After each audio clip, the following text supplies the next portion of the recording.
Halo teman-teman, kembali lagi di channel YouTube saya. Nah, di sini saya akan melanjutkan video yang kemarin.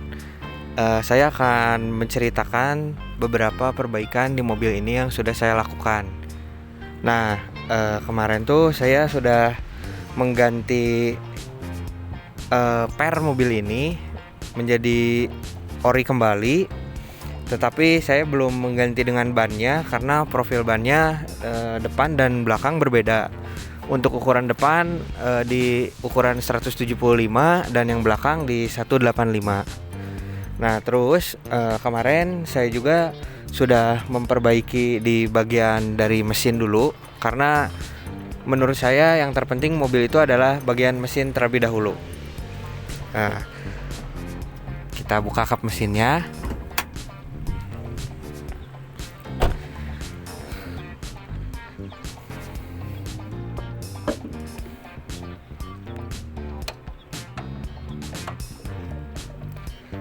Kemarin saya sudah memperbaiki beberapa part di mesin Jazz IDSI ini.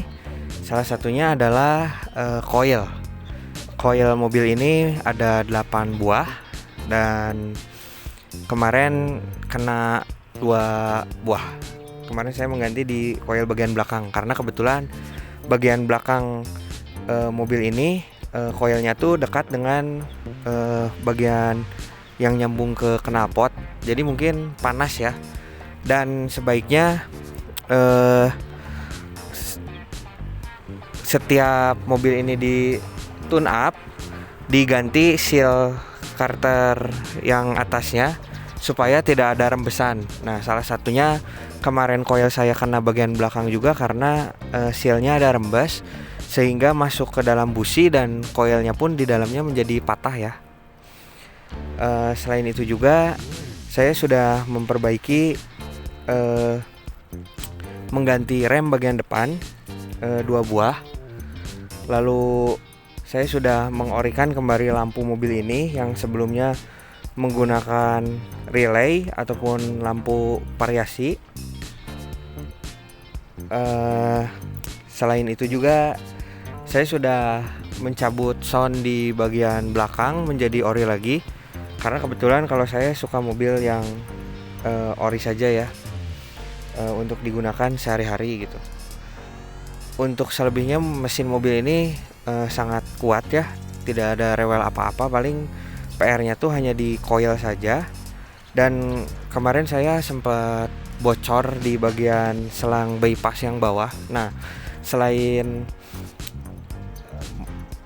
penyakit mobil ini tuh, selain yang tadi saya ceritakan, yaitu adalah overheat. Banyak orang yang menggunakan Jazz tahun ini overheat ya.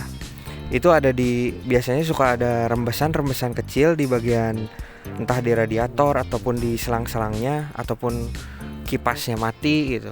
Nah, kemarin saya juga sudah memperbaiki, membeli selang bypass yang di bagian bawah. Dan itu harganya cukup lumayan mahal ya, mencapai di atas 1 juta ke atas sedikit lah.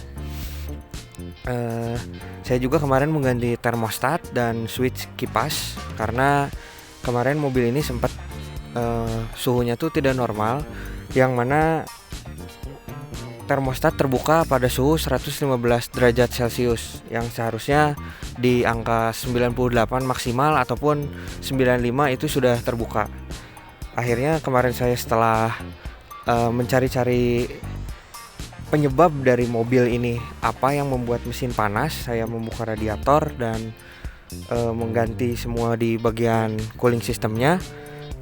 Lalu saya mengganti di termostat dan switchnya. Ternyata penyebab mobil ini telah terbuka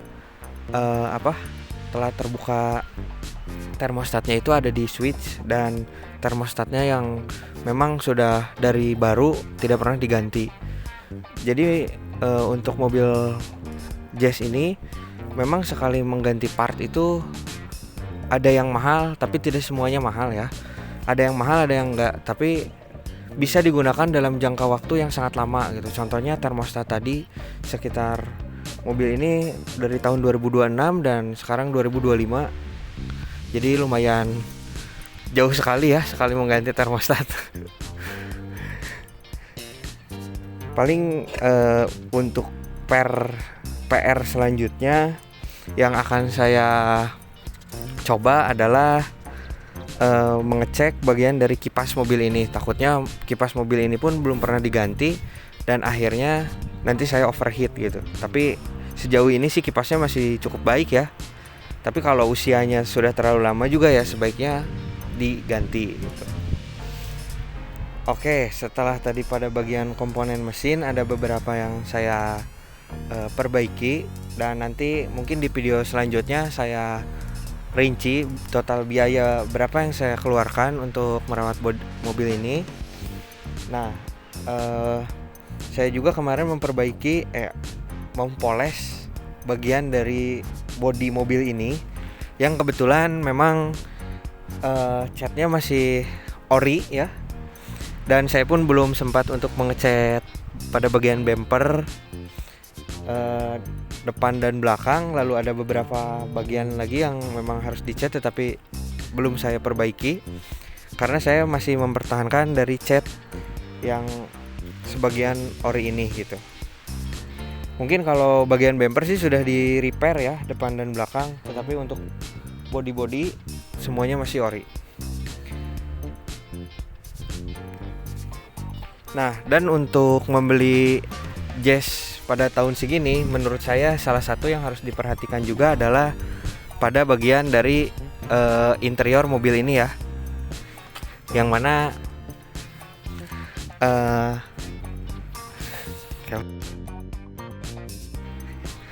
mobil ini harus diperhatikan bagian dari interiornya. Karena menurut saya bagian interior mobil ini apabila hilang ataupun ada yang tidak lengkap, itu mencarinya juga susah-susah gampang ya. Karena kita kalau tidak membeli baru ya harganya yang agak lumayan mahal gitu kalau berbicara ori gitu, atau enggak kita membeli copotan gitu. Tetapi ya menurut saya lebih baik membeli interior yang rapih, karena interior itu lebih sulit daripada kita memperbaiki mesin. Nah, dari tadi yang sudah saya spill beberapa perbaikan mobil ini, yaitu di bagian mesin dari mulai cooling system, radiator, coolant, selang-selang, lalu termostat dan switch kipas. Nah, ada lagi PR selanjutnya yang memang harus saya perbaiki. Salah satunya adalah seal krek as mobil ini ya, yang mana seal ini bocor. Jadi ada sedikit rembesan di dalam kolong mesinnya, dan itu membuat oli berkurang terus gitu. Jadi sempat seperti slip di kopling, tapi saya kurang mengerti ya apakah ada dampaknya terhadap kopling atau tidak. Cuman ketika untuk dimasukkan gigi mundur, kemungkinan si tuasnya tuh seperti sulit dipindahkan gitu. Nah, kenapa saya belum perbaiki? Karena saya akan sekalian mengganti dengan kopling mobil ini.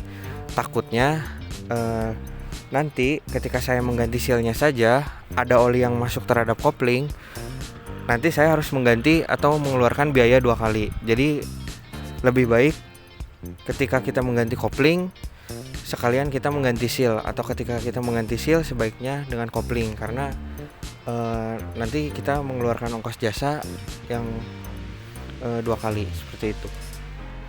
Selebihnya mobil ini belum saya ketahui lagi apa PR-nya, mudah-mudahan tidak ada ya selain seal tersebut. Paling saya ingin mengecek di bagian kipas radiator, karena saya cukup khawatir terhadap kendaraan yang overheat. Lebih baik kita mencegah, karena ketika overheat lalu dipaksakan, kita bakal mengeluarkan biaya 2 kali lipat jauh lebih tinggi daripada kita memperbaiki penyebabnya tersebut. Ya, untuk itu saya menurut saya mobil Jazz pada tahun 2006 atau pada Jazz Gen pertama ini dapat digunakan di tahun 2025. Salah satu mobil rekomendasi menurut saya yang memang jika digunakan sehari-hari untuk dari rumah ke tempat kerja atau dipakai kuliah atau berkumpul bersama teman-teman. Model mobil ini masih sangatlah timeless ya, dan menurut saya modelnya tuh dapat bersaing dengan tahun-tahun yang sekarang karena masih sangat bagus ya jika dilihat gitu. Paling sekian untuk video kali ini. Nanti akan saya spill biaya perawatan pada mobil ini. Terima kasih. Jangan lupa like, komen, dan subscribe.